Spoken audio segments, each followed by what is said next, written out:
Thank you, Drew. So our illustrious chair is not with us this afternoon, so I will chair the meeting in the interim. I'm Shauna Gause with the Sonoma County Transportation Authority. We'll start with introductions. Yeah, hi, Mario Landeros with the GHD representing Sebastopol. Clay Vessel with the City of Gilbert. Can I extend City of Petaluma? Sonoma County. Chris Barney, SCTA. Drew. Drew Nichols at CTA. Edie Takata, City of Roanoke Park. Craig Scott, City of Goodtime. Elizabeth Tyrese, Sonoma County Regional Parks. Mona Ibrahim, County Winder, Oriana Hart, City of Sonoma. Hunter McLaughlin, Sonoma County SPI. And Trey at CTA. And then we'll move to the Zoom. Yeah, CTA. Glendon, RCPA, SCTA. Is that everybody, Drew? I can't read that. That is everyone. Oh, John Parker. Oh. And Joanne Parker is joining us from SMART. We're just getting through introductions. Okay. So that moves us on to public comment. I don't see any public on Zoom or in the room. So we'll go ahead and move past that and on to approval of the meeting minutes. Has everybody had a chance to review? I have to abstain, I was absent. Okay, I had something else to attend on my behalf. get a motion? No, except for spelling errors, but I forward to approved meeting minutes. Thank you. I'll second. Thank you. Did you catch that, Drew? Okay, that moves us on to number 4, which is Measure M and Go Sonoma.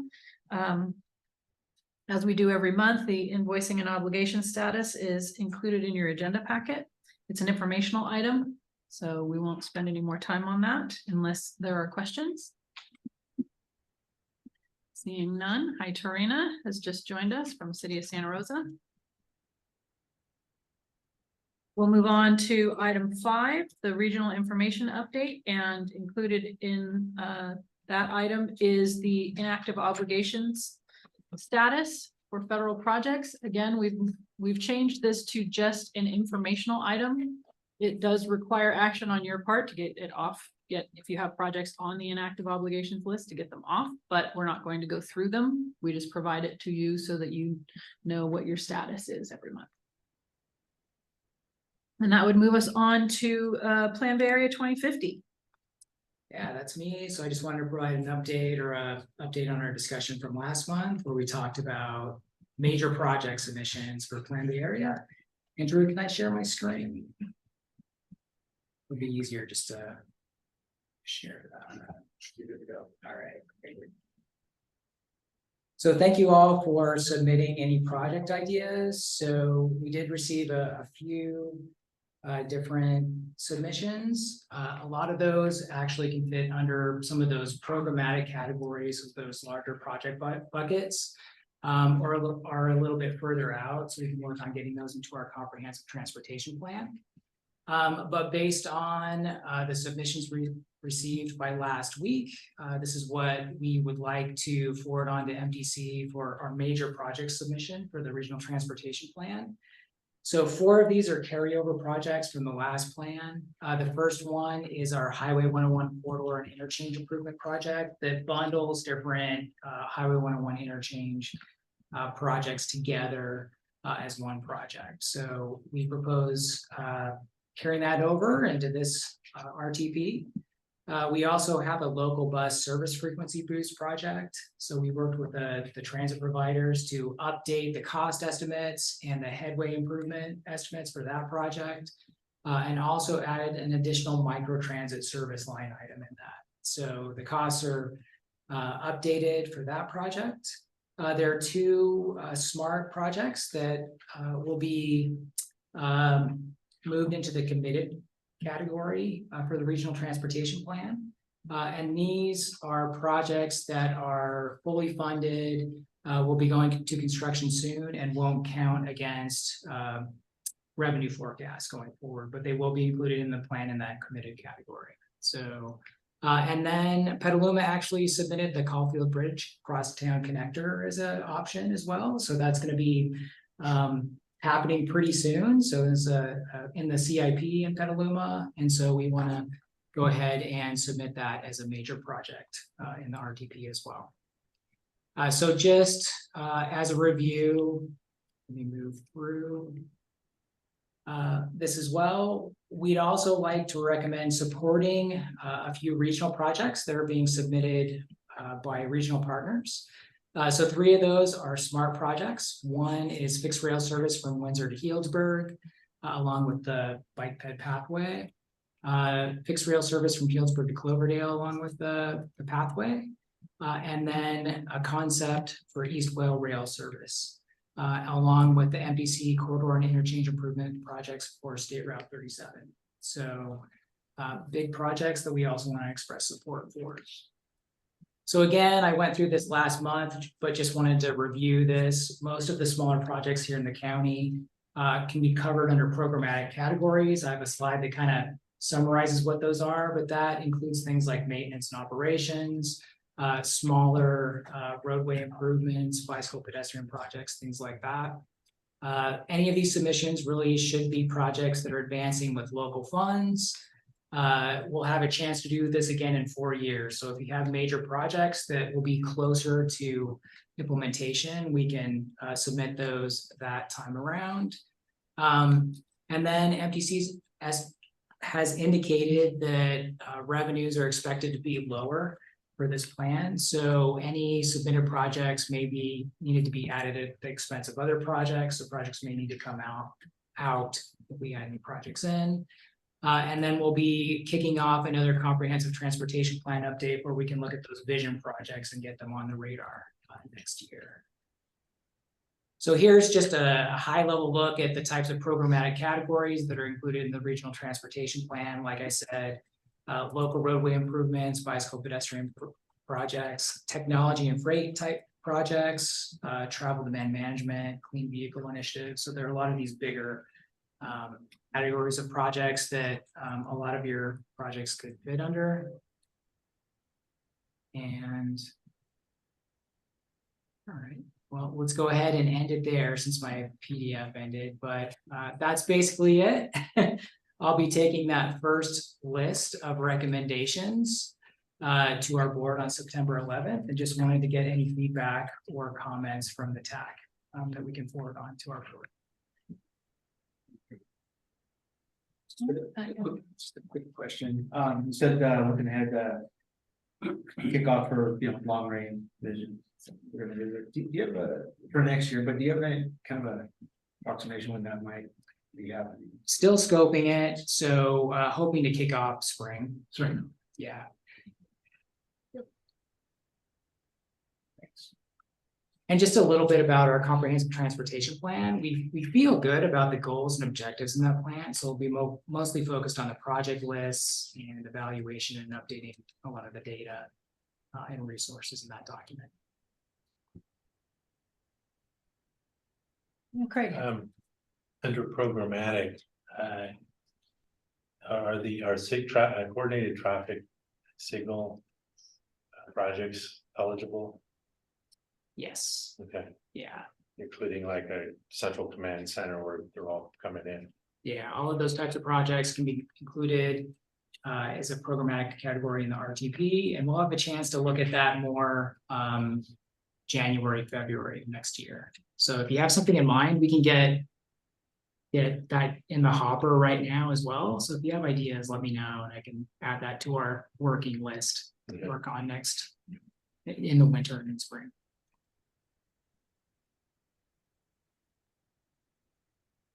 All right, I don't see any other questions in the room. Are there any questions on Zoom?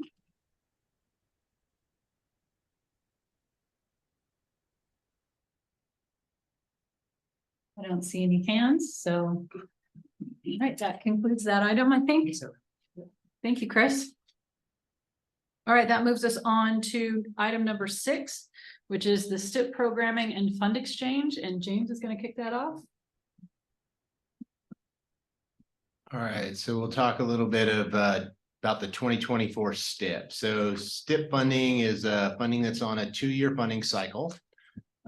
Historically, all of the STIP funds have been going to Highway 101 for essentially my whole career up until last cycle, right? And so last cycle we did program 3 different projects in the STIP that were local projects. Runner Park's been enjoying delivering one. I think Katati had one that they were working through as well. And then Regional Parks has one that's in an out year coming up. But essentially STIP funding is a type of funding that it's similar to your STP dollars or your OBAG 3 federal funds. The big difference is you have an extra step that you have to add to the process where you have to go to the California Transportation Commission for programming, as well as to the California Transportation Commission again for allocation. So it has these extra steps to follow. So it's kind of like a federal funding process and then a CTC or California Transportation Commission process as well. Ideally, it's nice to have STIP projects that are of a scale and size, as with most federal fund sources, to be able to deliver them with minimal administration fees, dealing with large dollars as opposed to parsing it out throughout the entire county. So STIP funding is coming due for recommendations from SCTA. It is a fund source that our board makes recommendations for. And in talking with staff here, we've identified a way to do a funding exchange. So that funding exchange is it actually ends up being something that's more burdensome on SCTA staff to administer, but we're doing it to make it easier to deliver these small local complete street projects, which is, I believe, where we want to be spending our STIP dollars going forward. And we identified $9 million in Highway 101 landscaping. So that's landscaping the corridor after all of the widenings have gone through. It is a requirement of the SEQA documents that approve those widenings. The board policy up to this point has been, let's finish the actual carpool lane and then do the landscaping. So we're there, right? The carpool lane's open, it's time to landscape. We have dollars available within Measure M Highway 101 program to be able to spend those $9 million to landscape the corridor. They're local dollars, they're flexible. You're familiar with how we expend Measure M dollars. And we could do it with those funds, or we could do it with STIP funds. So by doing it with STIP funds, we can do an exchange that would free up $9 million in Measure M funding, and then would allow for that $9 million to be programmed very similar to the way that we programmed any Measure M dollars in the past, where you're essentially only having to enter into a cooperative agreement with SCTA, invoice us on a reimbursable basis. You wouldn't have a federal process. You would not have a CTC process for those dollars. So that's what we're recommending for $9 million of the available $16 million in capacity. And as you know, being the 101 project manager, I wanted to start that item, let you know what the idea is behind it, and then I want to pass it to Shauna to talk about and just add one more thing. We would increase the amount to go even higher if we had it, right? We'd do it for the whole amount, but we don't have capacity. I mean, that's our estimate for the landscaping work. So that's the most we can identify for the exchange. So with that, I'll pass it to Shauna to talk about how we're planning the rest of the STIP funding, as well as not calls for projects, but project selection going forward. Thank you, James. So as James mentioned, there's about just a little more than $16 million available that we're anticipating from STIP funding. So there's the $9 million that James just talked about as an exchange with Measure M.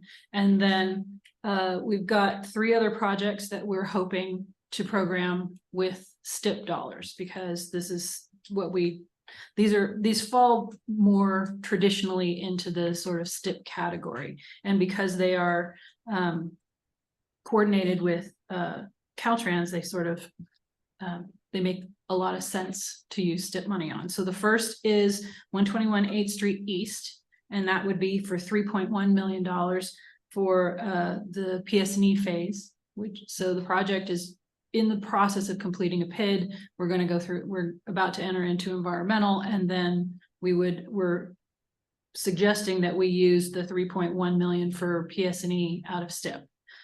The second project is not actually a project, but a loan repayment. So some of you might recall that when we went to program STIP the last time, we had this obligation to pay back a loan with MTC that we had negotiated in the past. And then we asked for forgiveness so that we could program the money to the overcrossing, the Santa Rosa JC overcrossing. And then we ended up shifting that to Hearn, but that loan repayment is still required. So we're suggesting that we pay that money back now. That's 3.4 million. And then there's a little over $600,000 that SCTA would use for planning, programming, and monitoring. This is essentially our operations money that we get from MTC. We take some money from STIP every cycle and put it into SCTA operations. So those three things would be the things that would receive the remainder of the funding, in addition to the 9 million that James talked about. And then once we, and we're proposing that we align the funding that would come available of that 9 million with when we get the regional measure 3 funding for the North Bay Transit, and also coordinating it with well, we want to wait until, not coordinating, but we want to wait until we find out the results of the Safe Streets for All. Is it Safe Streets for All, or yeah, Safe Streets for All, Safe Streets and Roads for All, because we submitted a fairly large grant application to that program, and that we will find out about in September. So if I can just sort of go through the schedule a little bit so you understand our process. On September 11th, we will take a recommendation to the SCTA board, and then our recommendations are due to MTC on October 4th. So then in December, SCTA is asking for all of your priorities to be updated. So you guys included your 5 top priorities when you submitted for the SCTA funding program last year. And so we're asking for you to review the remainder of the projects that weren't selected to get OBAG or all the other funding sources that we had, and determine if those are still your priorities, and make sure you communicate that to us by December 1st. And on December 15th, the MTC will submit the requested programming for STIP to the CTC. And then in winter, we expect to hear about the Safe Streets for All awards. And then in January, SCTA would start looking at determining what our recommendations are based on your updated priorities and what we get from, if we get anything from Safe Streets for All. And then in March of 2024, the CTC would adopt the STIP program. And then all the programming that is available, I should mention, is available in 27, 28, 28, 29. That's just informational. So with that, I would open it up for questions, but SCTA staff is requesting a recommendation from the TAC to approve this approach to the board.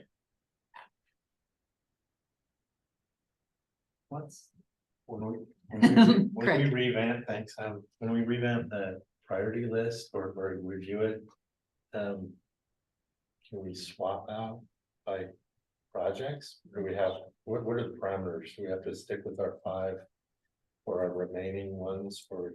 We would like to see something along the lines of, it's a new priority that your council has approved that's in your CIP. I mean, it's something that maybe you didn't have when you had it, when you submitted your projects last time, but it has certainly been vetted through a number of processes in your jurisdiction before you try to submit it to us as a priority. Hunter? So the match requirement for STIP, so when they're with the switch, what is it, 11.20%? It's usually 20%. Okay, and then if it switches to Measure M, then it would go to the 50%. I don't think so. I think we would require that it be STIP, it would still be a STIP eligible project. Okay, It doesn't have to, I mean, it doesn't have to go through the STIP process, but I think it does need to be a STIP eligible project. okay, so the match requirements would be the same. Mhm. That's it. So Mario. that raises a question. You said, after the switch, reviewing our priority list, if they still are old or some other policy priority, we're gonna do a switch. Does the list, the original list necessarily line up with the STIP eligibility?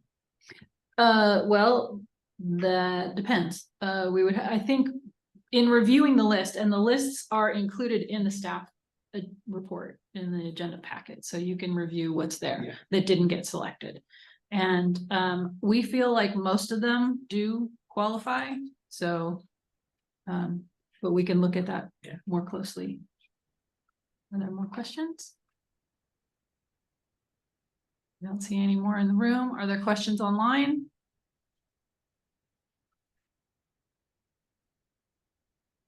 I don't see any hands raised. No, Drew? Okay, thank you. Then I would entertain a motion.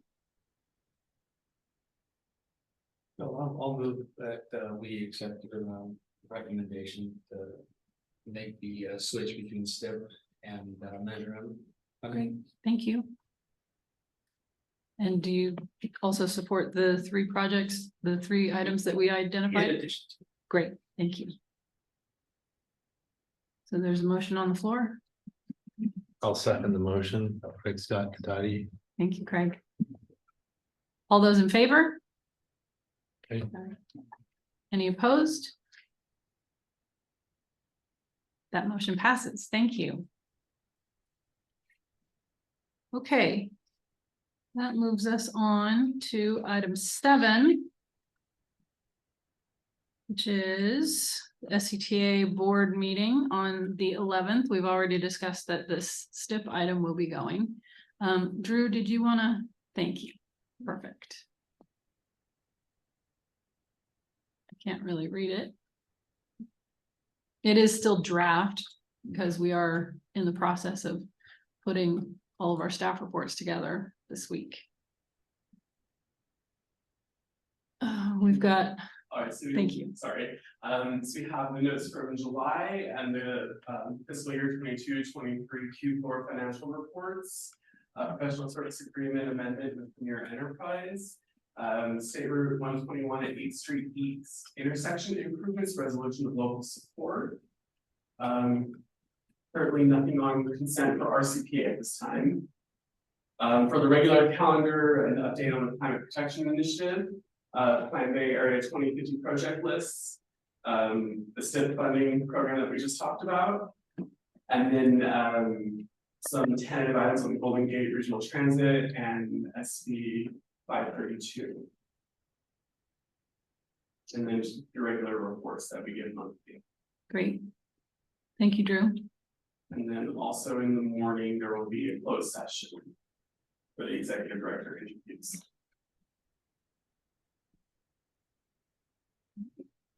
Are there any questions about the board agenda? Executive director. Yeah, so Suzanne announced her retirement. Okay, so. And so she'll be leaving us in mid-October and on the books for a little bit longer because she's got some time to run out, but she'll be, her last day in the office will be about mid-October. Hey, And all right, so what do you got or what don't you got? hey, Steve. These are most of where I got the numbers. A bit of it was, I Yeah, maybe. Okay, thank you. All right. All right.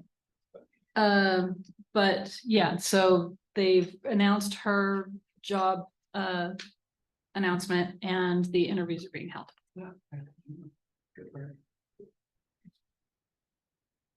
All right, any other questions about the board agenda? All right, that moves us on to item 8, which is the roundtable discussion. First item being grants being pursued. So the Cal Recycle Rubberized Pavement Grant Program applications are due on September 13th. We announced that last month, but I just included it on the agenda again because the due date isn't until September. Also, there is a link to the Smart Grants Funding Innovation in Data and Technology Systems. And just this week, I got an announcement about Clean California Transit Beautification Funding Program that was shared with the transit agencies, but I just wanted to bring it to your attention as well. I've got a packet here. If you want it, I can, it looks like it went to everybody, but I want to make sure that everybody sees it. So if you are interested in anything that's in the packet, then let me know. And then I'll save the last thing for other business. So that would move us on, unless anybody else has information about grants that's not on here. Okay, then we'll move on to bid environment. I'd like to hear about that. Anybody got any fresh new bids? Yeah, Greg. Bid Tuesday, excuse me, and it's a low, small slurry project for $400,000. It came in 15% over. We had 425,000 was the engineer's estimate, and it came in like 490. Okay. What was the item? They were scattered. Some of the bid items were really mixed. Striping was really different. They just even though the totals added up pretty much very tight together. And each of the bid, there was a lot of variety. We were getting contractors out of Sacramento. And so it's not the Argonaut, others. Do you think those guys are busy, so that's why you're getting them further away? Maybe. Yeah, I know the locals are really busy with the county. Might have something to do with it. Was it? How many bidders? 3. And it's a late season bid, acknowledging that. But was it strictly slurry steel or is it pavement repairs? So it's strictly slurry. Yeah. We opened bids on a fire substation, so it's not quite a transportation project, but it's being administered by our public works department. We did have a large bidding pool. There was 11 bidders, and it did come in, like 20% under our most recent estimate. So we were pleasantly surprised. So for whatever that means. Yeah. We had a bid come in for work that includes this for Hoodman Slough boat launch, so precast concrete work and some pile driving. It came in 43% over. 43? Ouch. Yeah. And we have 3 bidders. Thank you. Our Parks and Rec department, so there's nothing with transportation, but they were trying to build some pickleball. And that came in 300,000 over. I don't know by percentage, but 300 or so, 300 rejected too. Yeah. Just to build some pickleball courts. Yikes. We have 2 more bids going out for park stuff. Park stuff, yeah. So they always get up. Yeah. Santa Rosa is accepting bids right now for Hearn, but I haven't heard how it's going yet, so Rob will probably have an update next time. With the construction seasons at next year. Yeah. One more. Yeah. Just because I really need to mention this one. If you're wondering why Katati's building park and ride lots in airport by Windsor and one down by in Petaluma South. It's a long story, but there was a park and ride lot right in the middle of our downtown specific plan. And so preventing us from doing anything, just a big hole in the middle of our plan. And so we said, if we're going to develop this plan, we really need to buy that property from Caltrans. Well, we entered into agreement, I don't know, like 6-7 years ago, something in the works for 20 years prior, to do an exchange. So we're losing the 160 spots, 66 spots there, we're creating that elsewhere. And then the hotel that gets built will provide 30 spots on site still. So that, we just signed the construction contract that's going to get going here pretty soon.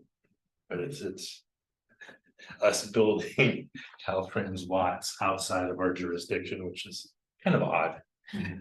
But and those bids came in, I don't know, like 20% under or so. They're still ridiculously expensive for parking lots.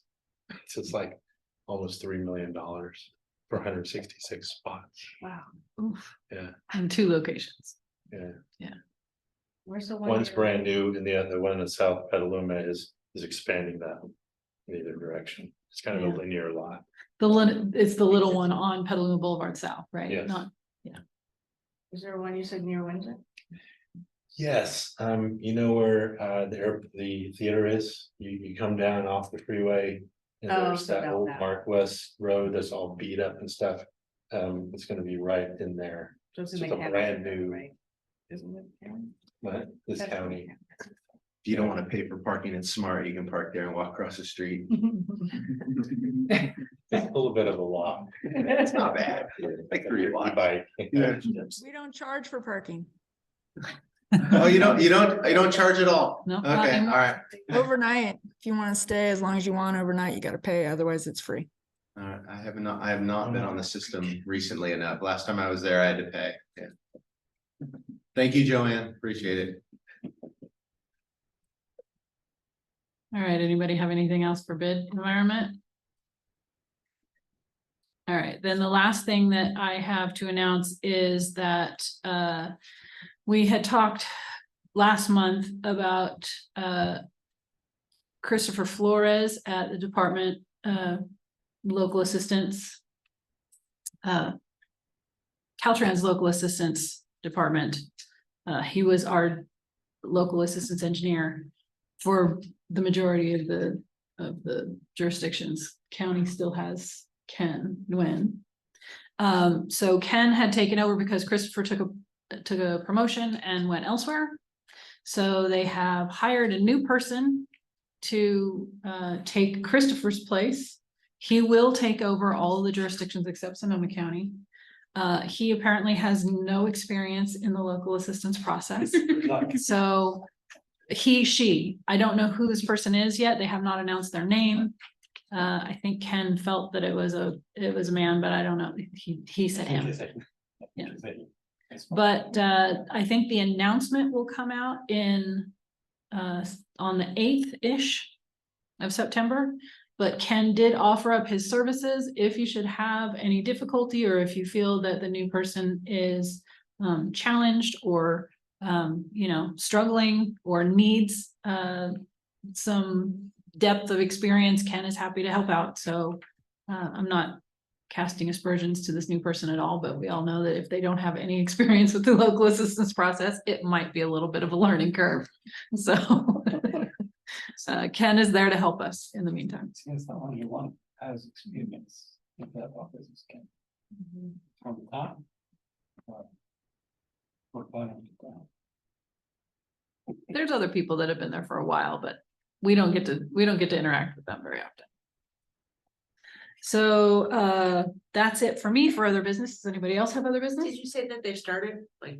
They start on the They 1st. started on the first. The announcement of their name and their assignments will be made somewhere around the 8th of September. Chris didn't have any experience either. We found him very helpful. He was very helpful. I agree. Just quick learning. Yeah. Came out, it was great. It was awesome. Yeah. Yeah, and I gotta say, it's man, I think that Chris's success. You'll greatly benefit from Ken directly training him. He really worked close with him, and it's kind of just like that's not in Ken's job description. It's because I'm not gonna do that. Love to nurture. Yes, right? It's the worst. It's the total MO of Caltrans. Train them up and off they go. Guilty as charged.